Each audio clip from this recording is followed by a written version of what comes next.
You're listening to Radio Primavera Sound, proudly presented by CUPRA.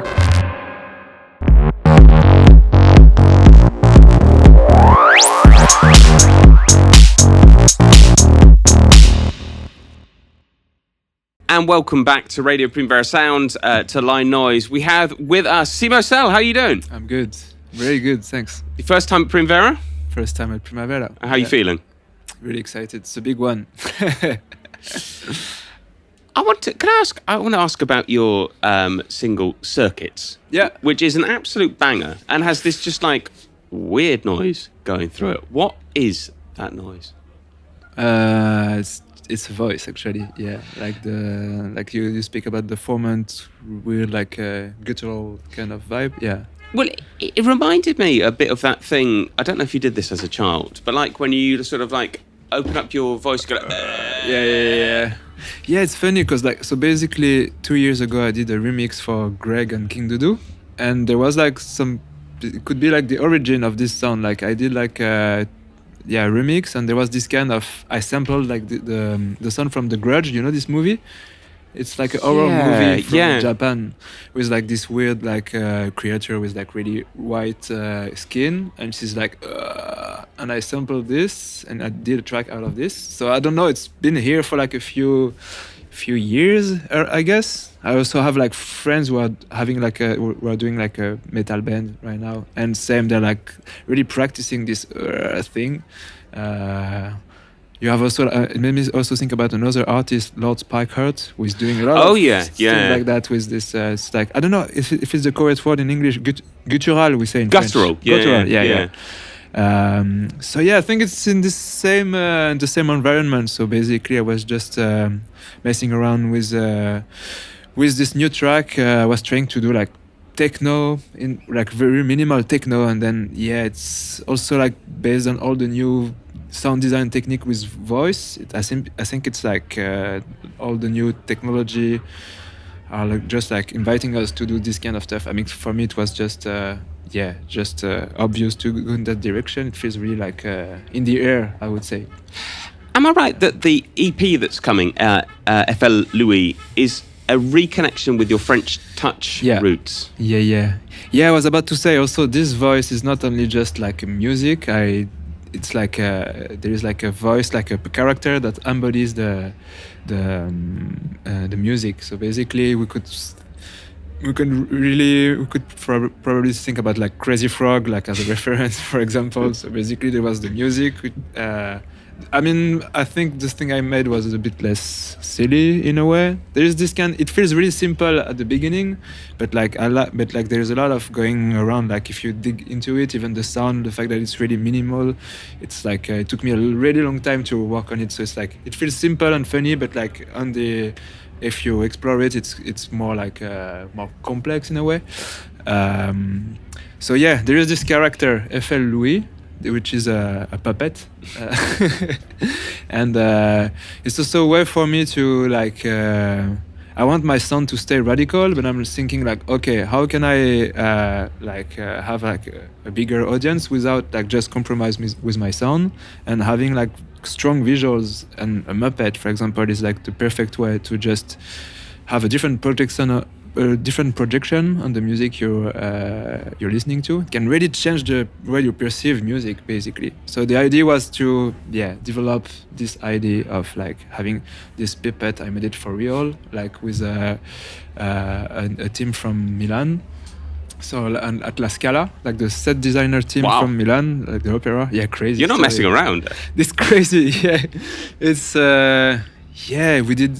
I'm working with a designer from like a graphic designer from Italy, and he had this connection, and then and I was like, how can we make it real? It's so hard. And we contact them, and they were like, it's so easy. It's like 3 weeks for us. It's okay. I was like, okay. And then we hired a puppeteer. So we have like actually a puppeteer, and it's crazy. So hang on, French touch plus puppet. You excuse me if I'm thinking Mr. Oiseau. Of course. Was that an influence? Or? Of course, yes. Mr. Oiseau, also like the dog from Daft Punk. Charles the dog, the good dog in Daft Punk. So yeah, of course it's the reference, but it's also there is something at that time like the relationship to technology was a bit more like happy and optimistic, and also the music was also more optimistic, in a way, more naive. You know, we were just like, they were happy robots dancing, funky music. So now I think obviously it's like there is a strong heritage, because like the puppet I did is also different. There is this kind of it looks really like strange in a way. There is like this idea of uncanny valley, and when you look at like the artwork is cute in a way, but also weird. But like the puppet is even more weird. Like we're gonna do like 6 video clips, and yeah, you can really feel this. I don't know. It's weird but cute, but yeah, it brings another like perspective with technology. I would say, yeah, and then yeah, French touch. Well, talking of which, there's a song on the EP called "Oh No," which is a response to the Daft Punk track "Oh Yeah." Yeah. Why did you do that? Good question. I never really forced the music. I'm just playing, like I'm going to the studio every day and I make a lot of music. And this is like, if I don't make like at least 4 hours of music every day, I feel I'm losing my day, basically. So, really? Yeah. You mean actually produce, finish 4 hours, or if you're not making music? If I'm just not making music, not right. finishing. Of course, no, it takes time to finish music, but just like if I don't play like 4 hours like during a day, like I feel like I feel a bit bad. So yeah, I'm just like always messing around, and then like the direction I never force like the direction. It's like it's coming, you know. I never choose anything. Just I've got like loads of tracks, and then at some points it starts to make an EP, and it starts to make sense. Also, just by sending music to people. So yeah, the answer to this Oh No remix, I don't even really know how it came out. It's just I was having I asked my partner to do vocals, like the Oh No thing, and I think Oh No from Daft Punk, originally it was like my favorite Daft Punk track.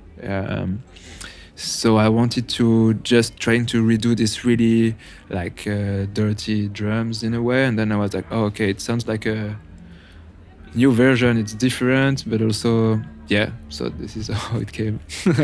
I mean, the sort of possibly slightly oversimplistic explanation of your work or description of your work is sort of somewhere between French house and UK bass.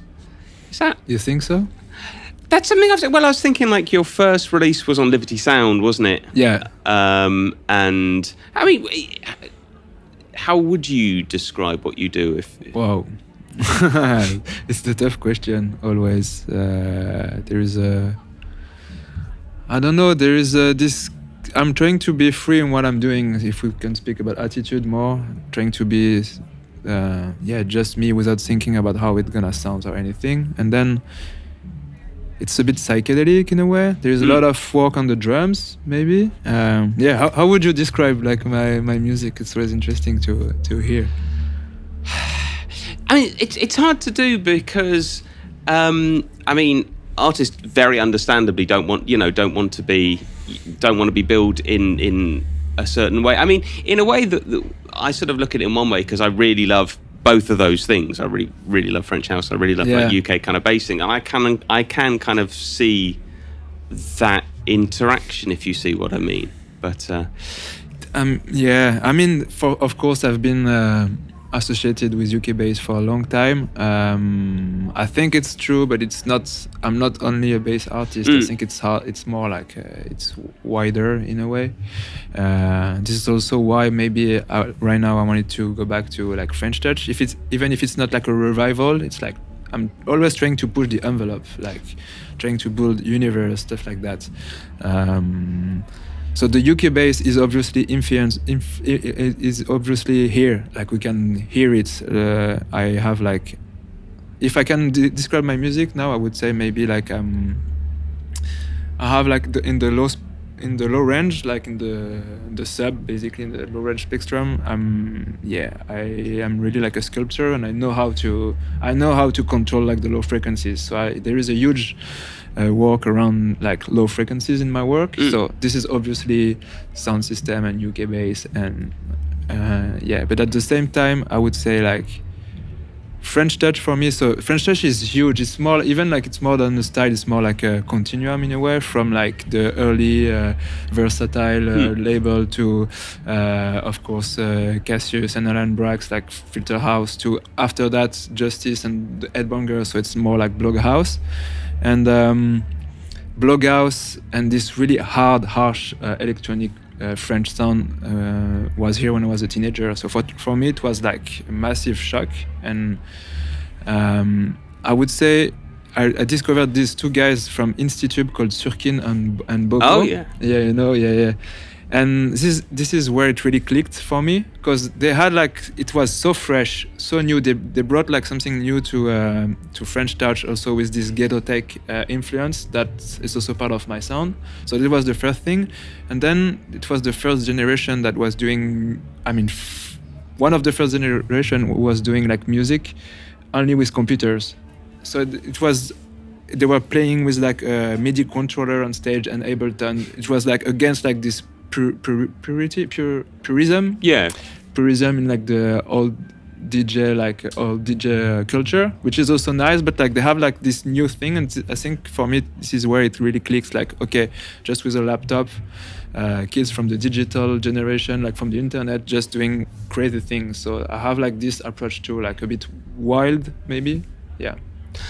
I have so many more things I could ask you, but unfortunately we have to end there. Simo, thank you so much. Thank you very much. Tonight, at 1 a.m. in the warehouse. Yes. It's going to be amazing. Thank you. Thank you very much.